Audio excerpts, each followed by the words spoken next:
Ketiga pribadi ini itu bolak-balik dulu nantang-nantang, sekarang mulai nangis-nangis minta tolong supaya ijazah ditunjukkan dan sebagainya.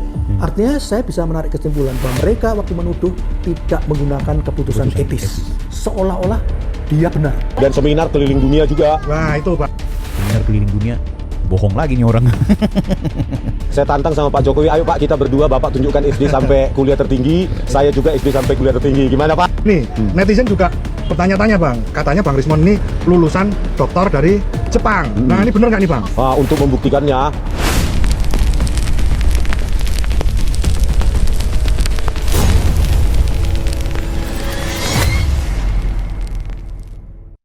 Hai, Anda kembali bersama saya lagi, Bang Bill. Di video kali ini, aku mau tunjukkan ke kalian ada satu psikolog, seorang dokter yang kemudian menilai ada problem psikologis yang dimiliki oleh Roy Suryo yang mengaku ahli telematika, Rismon Sianipar sebagai ahli digital forensik, dan juga Dr. Tifa yang kita sebut dia sebagai dokter ahli gizi, ahli anatomi, behavior, dan banyak sekali yang dia ahli.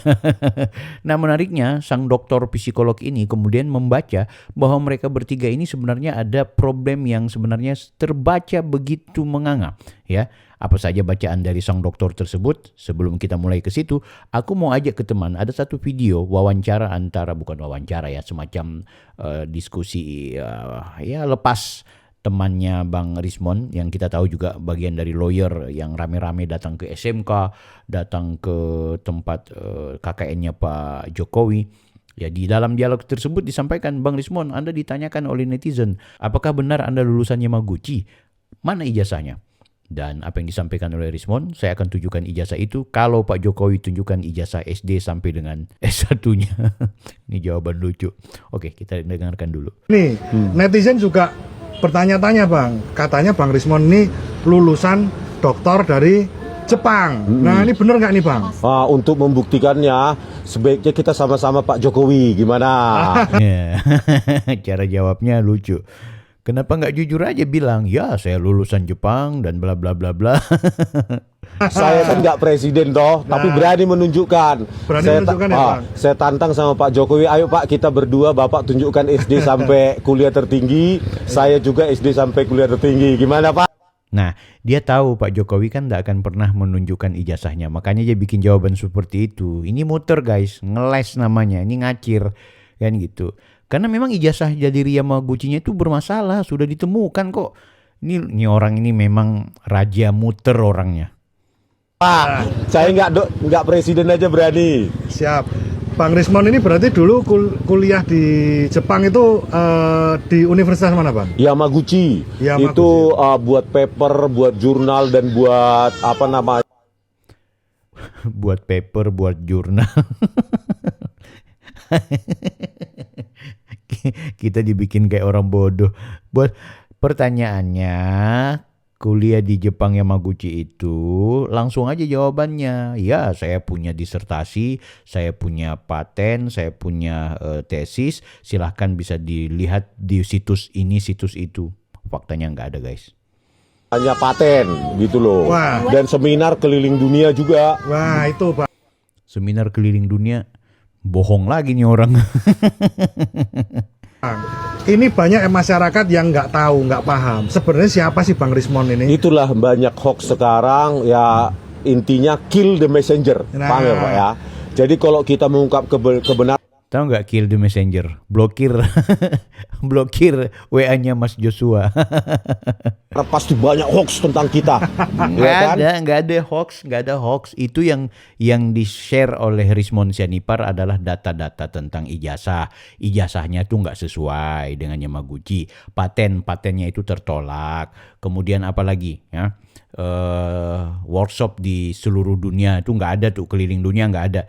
Dia cuma workshop satu kali, itu pun yang dia sampaikan di media sosialnya, di kanal YouTube-nya, dia workshopnya yang ketiga, padahal workshopnya cuma yang pertama bukan yang ketiga. Bohong lagi di situ. Baru penyetaraan sertifikasi dosennya nggak ada. Wong sertifikasi pendidik itu nggak ada hubungannya dengan SK penyetaraan. Dia nggak pernah perlihatkan SK penyetaraannya. Yang namanya lulusan dari luar negeri harus keluarkan itu, harus memiliki itu. Bohong juga di situ. Belum lagi ijazahnya yang bermasalah, belum lagi tesis dan disertasinya tidak pernah muncul di bank data atau di basis data miliknya Jepang, termasuk miliknya Yamaguchi. Belum lagi sudah dibuktikan bahwa dari Yamaguchi Jepang tidak pernah meluluskan dan tidak pernah menerbitkan ijazah atas nama Rismon Sianipar, dan tidak memiliki data-data dan dokumen-dokumen sebagaimana yang ia sebutkan, bahwa dia pernah punya jurnal, pernah di Yamaguchi, pernah kuliah di Yamaguchi, pernah mampir di Yamaguchi, pernah ke Jepang. Oke, benar, menulis iya, tapi apakah dia lulus sebagai S2 dan S3 doktor, ya, terutama doktor, itu tidak pernah, guys, karena semua tidak pernah dia klarifikasi. Sekarang ketika diminta klarifikasi, jawabannya adalah saya menunggu Pak Jokowi. Pembohong. Terus begini Bang, mereka ini kasih paham Bang, sebenarnya Bang Rismon ini itu benar-benar dokter nggak? Kalau dokter kan tadi yang Abang sebut, Abang pernah bikin paten dan lain sebagainya jurnal dan lain sebagainya. Mungkin bisa dijelaskan Bang, untuk patennya itu paten apa Bang? Yang tentang image processing, ya, buat software image processing dan cryptanalysis. Oh, cryptanalysis. Dan patennya tertolak, guys. Yang belum pernah tahu tentang patennya tertolak itu, lihat video-videoku sebelumnya ya, bahwa patennya Rismon Sianipar itu tertolak. Jadi ini orang tidak bisa bertanggung jawab dari apa yang kemudian dia omongkan. Yang dia sampaikan ini cuma bunyi-bunyian seolah-olah kemudian kita percaya. Guys, Anda bisa tonton video-video saya sebelumnya, video dari Bang Joshua. Anda juga bisa lihat bagaimana di Talk membahas itu, dan dia menyebut ini sebagai hoax. Dan ketika kemudian dia ajak ngobrol, dia ajak diskusi dengan Bang Joshua, dia ajak Bang Joshuanya datang ke Jakarta, Bang Joshua mau datang ke Jakarta, dia malah lari ke Solo, guys. Ini orang muter-muternya ke sana kemari. Dan menulis ratusan buku di Amazon, bisa dibeli.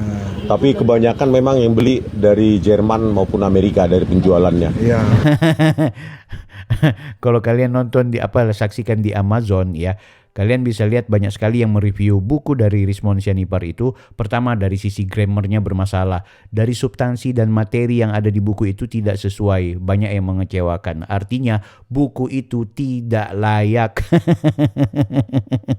Tapi nggak apa-apa, beliau punya karya, walaupun karyanya kebanyakan ditulis oleh istrinya sendiri.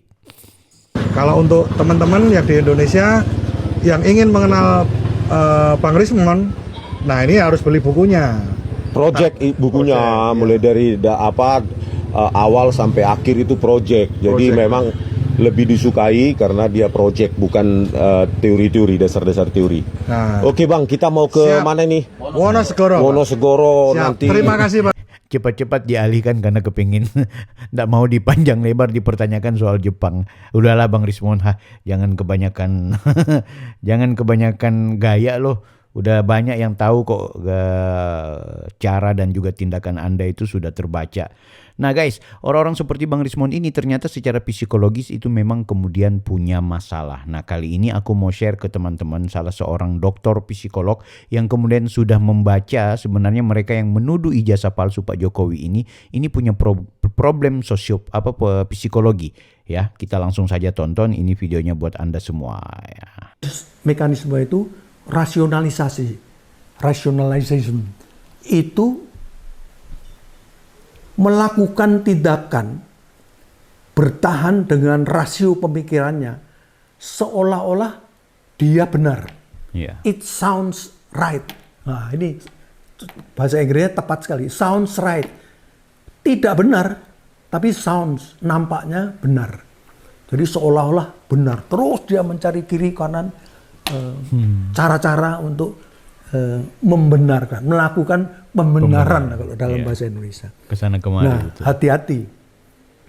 Seseorang yang melakukan rasionalisasi, defense mechanism yang terus-menerus sampai dia pun tidak sadar bahwa dia selalu melakukan defense mechanism, lama-lama dia di sosmed itu banyak netizen yang sudah bilangin kelompok ini DGJ dan sebagainya. Ya mungkin karena mereka tidak bisa menyampaikan secara ilmiah, tapi bagi dia itu secara logika biasa, ini kayaknya udah nggak betul itu. Nah, kita tunggu nanti hasil secara hukumnya. Tapi ini aspek psikologis. Mohon hati-hati, cobalah merenungkan diri, mungkin sehari cukup 5 menit, apakah perilaku kita sehari itu betul atau tidak. Karena ini dapat merusak diri kita sendiri. Berikutnya adalah tinjauan dari filsafat. Kebetulan saya dosen di magister psikologi sains di Fakultas Psikologi Universitas Sumatera Utara ya. Jadi keputusan etis ini penting. Apa itu keputusan etis? Keputusan yang betul-betul telah dipelajari dengan dalam, sangat mendalam. Tanya segala segi siapa para pakar yang tahu dengan jujur ya, dengan catat jujur. Jadi coba pelajari secara komprehensif tetapi jujur terhadap diri sendiri. Apakah sudah benar? Kalau memang sudah benar, pegang, putuskan. Saya harus menikah sekarang, saya harus bercerai, saya harus ganti pekerjaan, saya harus ganti profesi. Kemudian itu kok terjadi kesalahan, orang ini tidak akan ada rasa sesal. Saya berikan contoh lah yang biasa saya pergunakan dalam training. Ada seorang yang mau jadi presiden melalui partai A gitu. Kemudian mengajak temannya si C gitu. Ayo ikut saya, partainya ini, nanti kalau ini ku jadikan menteri dalam negeri.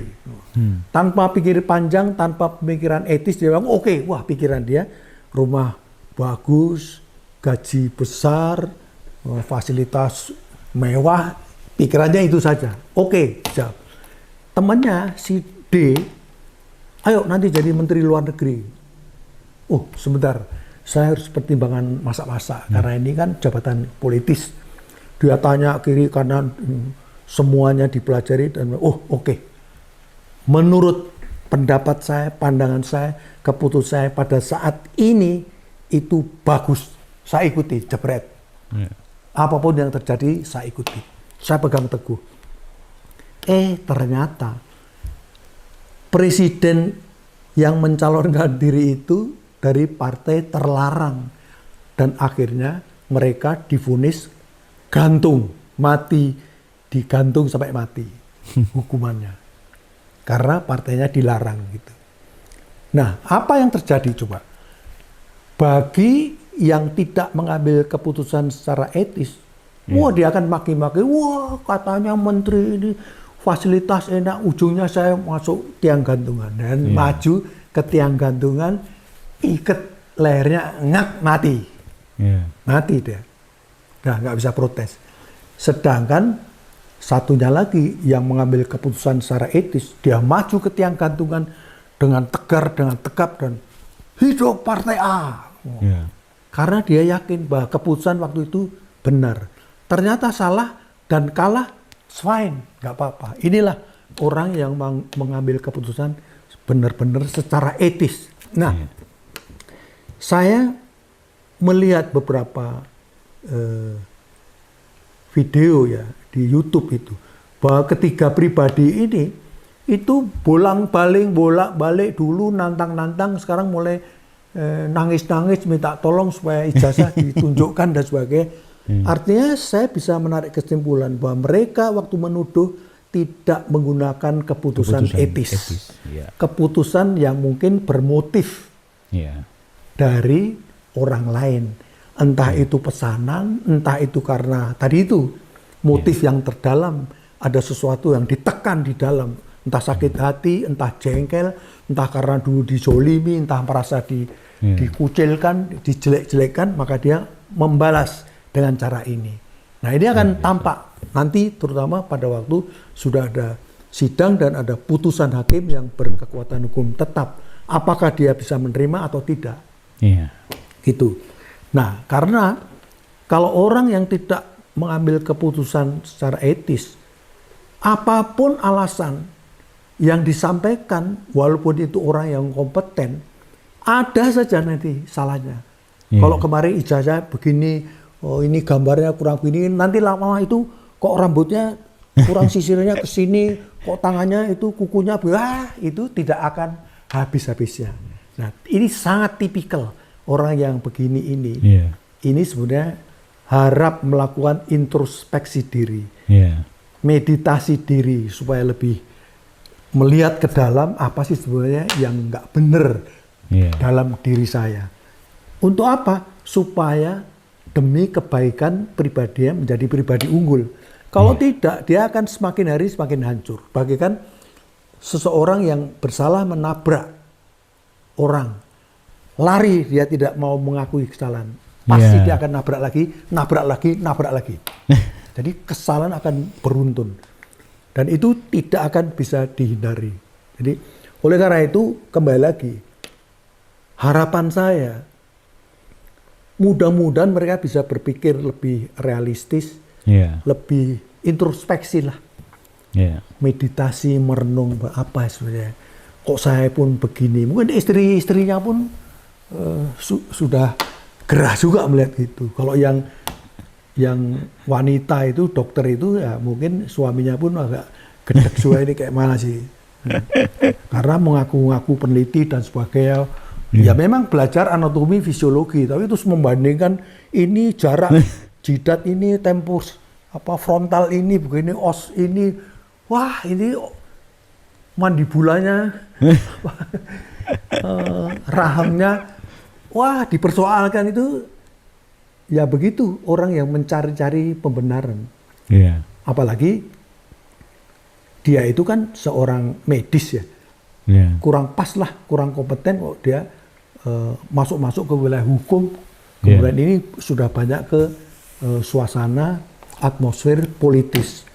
Saya kira itu yang ingin saya sampaikan. Ya mudah-mudahan kita semua bisa lebih paham, jangan sampai kita juga ikut keliru berpikir akhirnya seluruh warga negara ini jadi bingung, ini siapa sebenarnya yang benar, siapa yang salah. Seolah-olah yang benar jadi salah, yang orang salah it sounds right, itu orang mencari pembenaran. Sekian, terima kasih. Terima kasih Pak Dokter, luar biasa. Psikolog Pak Dr. Thomas ya guys ya. Nama beliau Pak Dr. Thomas Subarso. Anda bisa cek akun channel YouTube-nya Subarso. Langsung saja di subscribe, di like, belajar ilmu psikolog sama beliau, sangat bagus ya. Beliau punya kanal yang berjudul Bebaskan, belajar bersama aspek kehidupan. Dr. Thomas Subarso, SMIP, SH, MH, SPN, BBA, MBA, MTH, Psikologi, sarjana psikologi, magister psikologi, psikolog, behavior analyst, CH, CHI, CHT, CPHT, advokat, pengacara, praktisi, manajemen, SDM, psikolog.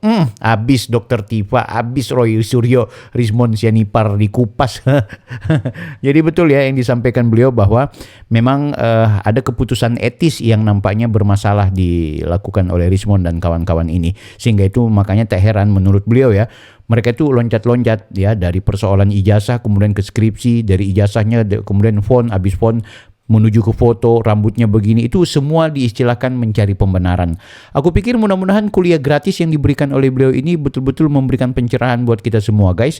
Dan tidak hanya dalam konteks ini menjadi pesan buat Rismond dan kawan-kawan, itu harus jadi berpulang kepada kita. Kita harus melihat sudah sampai sejauh mana hari ini kita mengambil keputusan-keputusan etis. Jangan sampai apapun yang menjadi keputusan kita hari ini justru akan kita sesali di kemudian hari. Ya syukur-syukur kalau kita kemudian menyesalinya dan melakukan proses revolusi hidup. Yang khawatir adalah seperti yang disampaikan oleh Pak Dokter tadi, Pak Lawyer tadi, bahwa kebanyakan orang kemudian mencari pembenaran-pembenaran baru. Akhirnya dia mati digantung. Guys, tulis kolom komentar apa pendapat kalian tentang video yang saya baru share ini. Mudah-mudahan kita tercerahkan. Kita berjumpa di video berikutnya. Jangan lupa like, comment, and subscribe. Saya Bang Bill, Offside.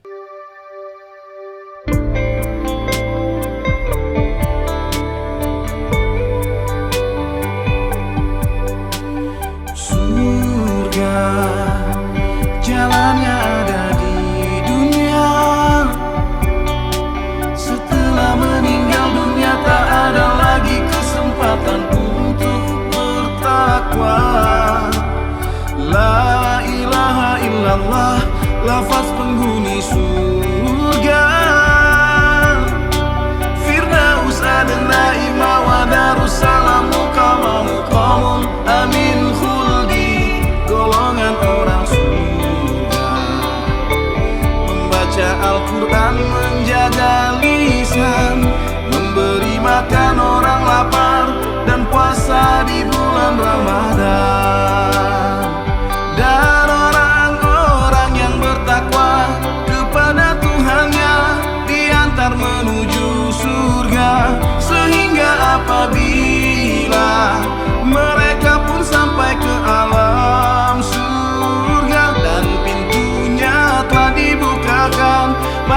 menjaganya